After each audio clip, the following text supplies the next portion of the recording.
Hey, hello to all of you that are a part of the Americans Against Foreclosure community, and anybody else for that matter, that my good friend and colleague, Paris Dubé, is, shall we say, distributing this message in coordination to her efforts to connect with you guys, to hopefully endeavor you and inspire you to get on board what our efforts have been for a very long time. And there's a lot of stubbornness, a lot of confusion, a lot of disorientation, and not a whole lot of unity, if you will, to be able to get everybody on the same page that has unfortunately gone through or is in the midst of what is this incredible tragedy of illegal foreclosures.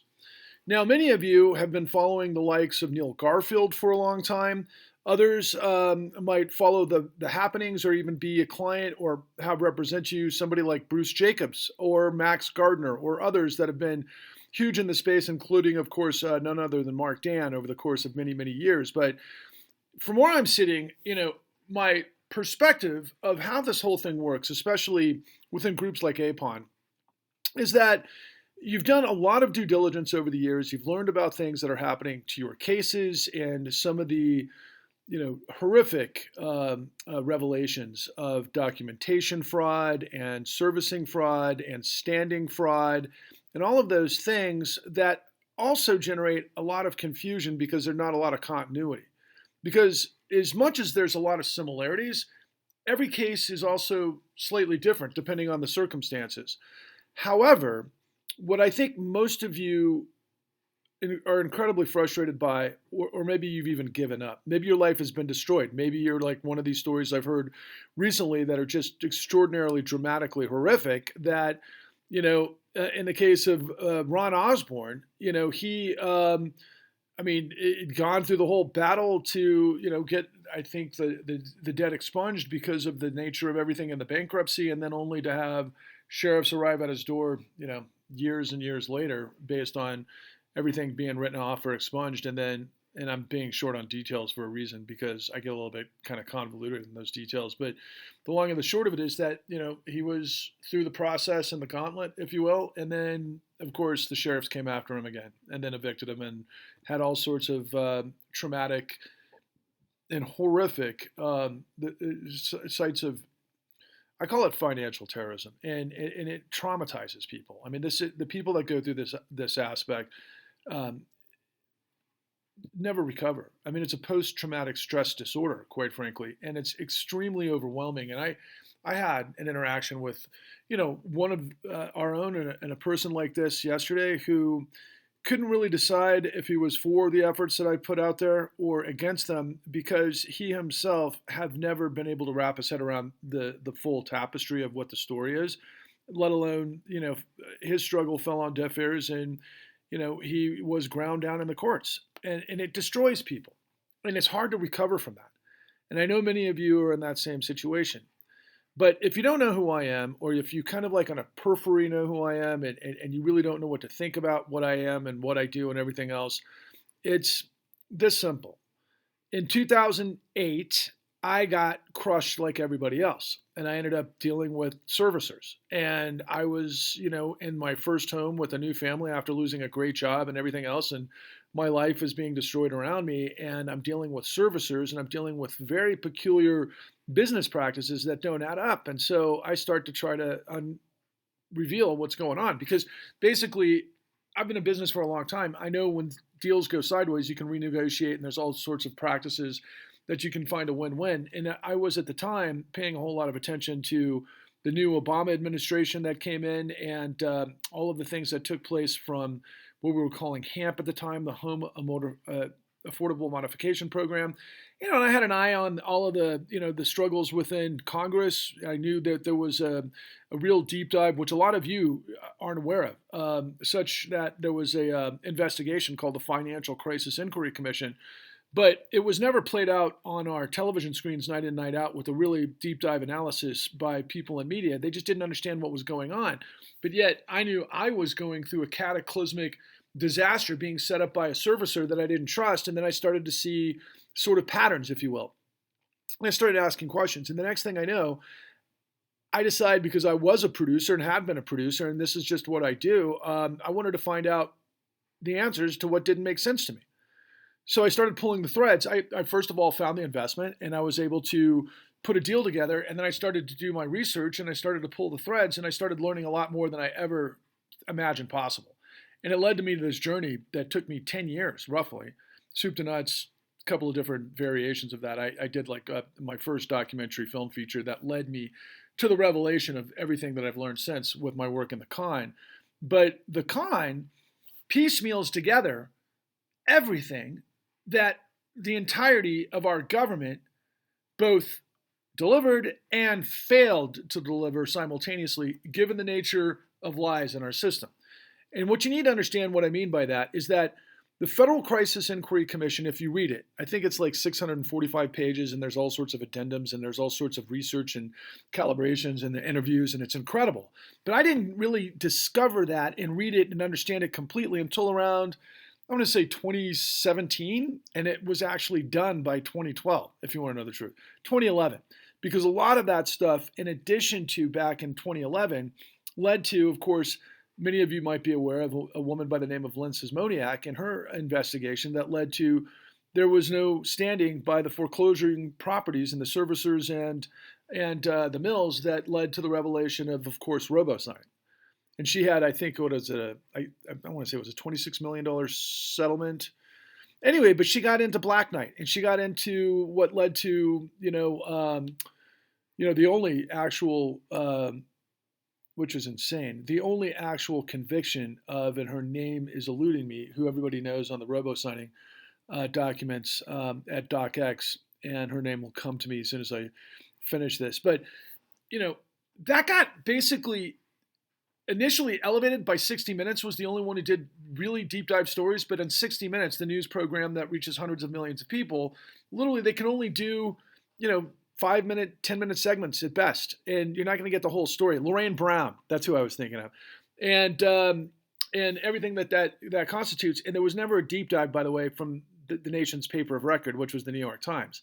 Meanwhile, like I said, the government did this long-form investigation that proved so many things, but I didn't understand it at first until I was able to put together the con. And we had to put together the con like a criminal investigation, which of course we did, which has in it all of the revelations that show you from brokerage fraud to deceptive acts and practices at the broker level that leads to the revelation of appraisal fraud, that leads to the revelation of all sorts of lending fraud that then gets us into the pipeline of all the stopgaps with underwriting fraud and the stopgaps of the agencies and the stopgaps of the credit rating agencies. And then, of course, all of that, material that was, sold into securities and trusts and all of those things that you all wound up in that you're trying to fight your way out of because you know that the foreclosing parties do not have the ability to prove ownership because of everything that's happened in between. And then it led to trillions upon trillions of dollars of derivatives that blew up the world. And so in the aftermath of the great financial crisis, as I'm trying to keep a roof over my head with my young family and I'm asking these questions and I know I'm getting the runaround by these servicers, at that time I'm like, wait a second, this is freaking deep. And so I found a gentleman by the name of William K. Black, who was the nation's foremost criminologist, who actually put together all of the investigations that led to convictions, mass convictions during the savings and loan crisis. And they were so good at it, him and his team, that they got sidelined as a result of everything that led up to the 2008 great financial crisis. Now, all of that is in display in the con. And the reason why it's important for you to know that is twofold. One is I've got interviews with the top guys from the Department of Justice, the top guys at the Federal Bureau of Investigations, who reveal everything that they knew, which was the largest racketeering enterprise in the history of the world. And by the way, we found the only RICO conviction of this crime in the entire country, which is an insane miracle. And that only happened because we did some investigation into, the story that gets us into the story, which was the unfortunate tragedy of Addie Polk. And she's in our story as well. And I've repeated it a million times, and many of you are aware of it. But guys, it cost us $4 million to put this together. And I've got everybody at the highest levels, including the highest whistleblowers at all of the financial institutions. I've even got information that I had for season 2 of the con, which is most of your stories, of a judge who's now a Supreme Court justice in Ohio who told us that judges were all bought off. just like we all know. And I've got so much more in terms of the information that I get from Bruce Jacobs that is just extraordinary. But it's all what we all knew, especially those of us who read David Dan's book and Chain of Title in that time period. It never ended, and it got worse. In the national mortgage settlement, by the way. And so going back to what the government did and didn't do. So we had the FCIC, which gave the world the information, but it obfuscated it because it was like 485 pages, maybe 685 pages, with a lot of addendums and very complex, thick information and legalese. And there was only 11 criminal referrals that came out of that investigation, of which Elizabeth Warren buried Richard Bowen's testimony, which is another co-fangled, ginormous mess. And I should just say that a gentleman by the name of Richard Bowen, who worked at Citigroup, was a top underwriter, revealed to the powers that be what was going on to the tune of $80 billion a year in illegal securities that he was trying to save everybody from getting destroyed. And they purged him. They threw him out the door. They basically were like, you're not going anywhere near this. And so he goes to the SEC and he goes to all of the other investigations. And we find out that the likes of Robert Rubin, who was the Secretary Treasurer under Clinton and then ultimately the chairman of Citigroup, buried this stuff. And Citi walked away with $3 trillion, and they got rid of the evidence that Bowen revealed. And I've got it in the con, which is like literally astronomically larger than Watergate. It's all there on a platinum platter for you to use. And I keep wondering, and I've had many people come to me in the past that they're using the con because I did, I had an experience where I watched one of Bruce Jacobs' hearings and the judge said to him, look, Bruce, everything you're saying, if it's true, I would believe it if it came from my government, but it's not, and you're not. And so I'm going to give these guys privilege and I'm not going to allow discovery and case closed, which is everything that you guys have been dealing with, right? And that's happened all over the country to the tune of millions. In fact, Bruce Jacobs, during one of his subpoenas with this kind of an outsourcing operation for Bank of America, they blew up over 2 billion pieces of documentation fraud because of all of the stuff that was happening with robo-signing and everything else. They wiped their hands of it. They do a sidestep, and then ultimately they got paid trillions and upon trillions of dollars from the Federal Reserve to the primary dealer brokers, which are the too big to fail banks, that ultimately paid the goddamn servicers and the foreclosure mills to run you ragged and to destroy you and to steal your home and everything else. And I mean, the bottom line is if there's 200,000 of you in Americans against foreclosure, and we get even a small portion of that, that'll take us to the next step in what we're trying to do. And let me explain to you what we're trying to do. So all of you have been spending extraordinary money on your counsel and trying to figure out things that have happened and everything else.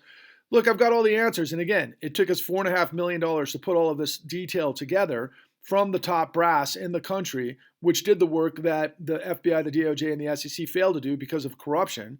And all of those agencies, when you put them together, it's about $90 billion total in their annual budgets. And they couldn't get the answers that I've given you and that we have. And which would answer the question that the judge in that Bruce Jacobs case said, well, if your government told you all of this stuff, then I believe it. Well, in our series, The Con, you've got the top guys at the FBI and the DOJ and the SEC and the AGs around the country. So I don't know why people wouldn't use that first and foremost. But this campaign that I'm launching, okay, which is a tidal wave crusade to purge corruption, is meant to elevate our truths above the Borg of lies and deception. The system cannot allow this to happen. I used to think I was just like, okay, media is independent. You've got the truth. It has a big audience. We'll get it through, and then it'll take off on a life of its own, and it'll be wildly successful, and we'll change things. But that didn't happen. We live in an age of technology where they can control everything, and what we ultimately reveal is how all of this stuff was a setup. It was all illegal. It's the largest criminal conspiracy and cover-up in history, tens of millions of felonies, and ultimately when the whole thing blew up, the Federal Reserve moved into a position where they had an outward-facing face, where they sold the public on what we call TARP at the time, and then they backdoored $29 trillion. There's 1,000 billion and a trillion. TARP was 700 billion. HAMP was 50 billion. $29 trillion, and then we had quantitative easing to the tune of another 13 trillion over the last 13 years, where free money from the Fed goes into the primary dealer brokers, which are the too big to fail banks, which trickle down through the GSEs, as it turns out from Paris's crack work, into all of these foreclosure mills where they lie, steal, and cheat, and they steal your fucking home. And you all know it's corrupt, and you all know that they're doing it, but nobody's put together a situation that elevates this above the noise. And so I'm reaching out to you twofold. The first is, if you contribute $13 or invest. I'm asking you to invest $13 in honor of the original 13 colonies that fought King George III and the most powerful empire in the world up to that time, the English and the East India Trading Company and everything that is, basically our American Revolution and what created the United States to begin with. I'm asking you to invest $13. If you invest $13 and you bring 13 other people to the table, we'll get you a T-shirt and a hashtag and a sign for your window and your house on your lawn or whatever, wherever you could put it, to where we can start to build the information and create kind of a massive Me Too or Black Lives Matter or MAGA, if you will, for people who have gone through this. And I will start a podcast first and foremost. And you've got to fund this because I got to hire a professional to do it. And I need people to have skin in the game, because the way it works is that, look, I've already brought $4.5 million to the table, but it didn't penetrate the masses because of people are stubborn and they think they know it all. And a lot of people, try to find answers in the wrong places. We've got the whole goddamn story. But the people have to buy in, because billionaires spend billions of dollars to corrupt the process so they can loot trillions. That's what you're up against. We need to get tens of millions of people together, but we got to start with the people that have actually experienced this, lived this, has your lives destroyed by it, and we've got to elevate the truth. And I'm going to do that initially through the podcast. We'll tell stories that nobody else is going to tell, and we'll bring those to light in context to a whole lot of other things that reveal all of the semantics of Federal Reserve corruption, which we're going to hear more and more about because of the debt ceiling and all of the banks that are failing now, which is just another version of what took place before in the savings and loan crisis and also in the great financial crisis. Okay, it's all the same stuff, guys. And ultimately, my goal is, if we get on first base, we can do the podcast, but we can also get organized to where I have a 501c3, a 501c4 nonprofit, to where we're ultimately, getting these stories, we're growing the circle. We've got to get to tens of millions of people. But look, I've got a whole season 2 on the shelf that I couldn't get distributed because, by the way, BlackRock, which I told you is deeply embedded in making sure that this story doesn't get out there, they've got 15% ownership of every major platform that exists out there, like Netflix and HBO and everything else, and they blacklisted us. Do I have the evidence of that? No, I'm reading between the lines because of a lot of things that I've gotten my mind around. But, there's more to it than that. And I can tell you, nobody's listening to us. Nobody's listening to this story, but it's the centerpiece of everything, because there's been nothing bigger this in history in terms of theft and looting from the Federal Reserve. And the most important thing that you need to understand, guys, in addition to this, is that I'm the only one in the country that's bringing the information that Federal Reserve Act 13.3 pumped $29 trillion illegally into the system and then used quantitative easing, which is another $13 trillion. And by the way, in 2019, we spent another $22 trillion. And I think we're up to something like 50 to 70 trillion since the beginning of this in 2009. That goes to all the people that are burying everybody. Okay? It's a corrupt state, guys. And ultimately, it was all illegal. All you have to do is read the statutes of what Federal Reserve Act 13.3 allows for as the lender of last resort. And then you realize the entire financial system was bankrupt. And all of the collateral was worth nothing. You don't get $29 trillion when you're bankrupt and all of your collateral is worth nothing, except you do when the whole system is corrupt. And that's what I'm revealing to you. And you need to understand, especially if you're new to this situation, that there's been millions of people that have gone through what you're going through now. We had 16 million filed foreclosures by 2012. If you just do the mean numbers on, the average household in the United States, that's 48 million people, and the children have come to age. We've got tens of millions of more that got destroyed with pensions and municipalities and all sorts of stuff around the world that the government covered up, that the financial system covered up, and the full faith and credit of the United States was used to make sure they destroyed your life. For whatever endpoint, outpoint, however it worked, they did not have the standing, and they all got the money, and you're just being led astray, and it's soul crushing.